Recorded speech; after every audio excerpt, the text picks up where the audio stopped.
خدا کے چنے ہوئے لوگ ہی دوسروں کے درد چنتے ہیں، یہ ہر کسی کے بس کی بات نہیں۔ کسی پھول کو مسلنا آسان ہے لیکن اس کی پھیلائی ہوئی خوشبو کو ختم کرنا ناممکن ہے۔ انسان کو پھول کے جیسا ہی ہونا چاہیے تاکہ اس کا کام باقی رہے۔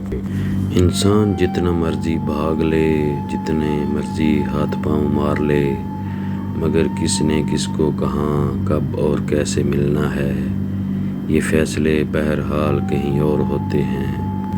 کامیاب اور پائیدار محبت کے لیے آپ کے مضبوط کیریئر، بہت سی ڈگریز، پیسہ، بینک بیلنس، لگژری گاڑیاں اور فلیٹس کا ہونا ضروری نہیں۔ کامیاب محبت کے لیے احساس سب سے ضروری چیز ہے۔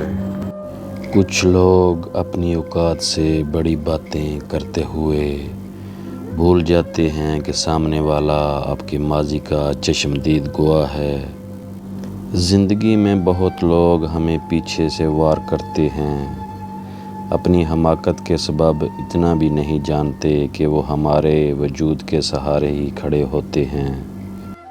سلجھا ہوا سا فرد سمجھتے ہیں مجھ کو لوگ، الجھا ہوا سا مجھ میں کوئی دوسرا بھی ہے۔ رویوں اور لہجوں کی پہچان رکھنے والے دوہرا عذاب سہتے ہیں، سب کچھ جان کر انجان جو بننا پڑتا ہے۔ سب سے زیادہ تکلیف دہ لمحات وہ ہوتے ہیں جب آپ اپنی سب سے قیمتی چیز کو بچانے میں خود کو بے بس محسوس کرتے ہیں۔ بغیر مطلب کے دلاسے بھی نہیں ملتے، یہاں لوگ دل میں بھی دماغ لیے پھرتے ہیں۔ انسان کو سب سے زیادہ تکلیف بھی اس وقت ملتی ہے جب وہ غلط انسان سے اپنی زندگی کی ساری صحیح امیدیں جوڑ لیتا ہے۔ کم بولنے والے لوگ صرف پسندیدہ انسان کے سامنے بولتے ہیں،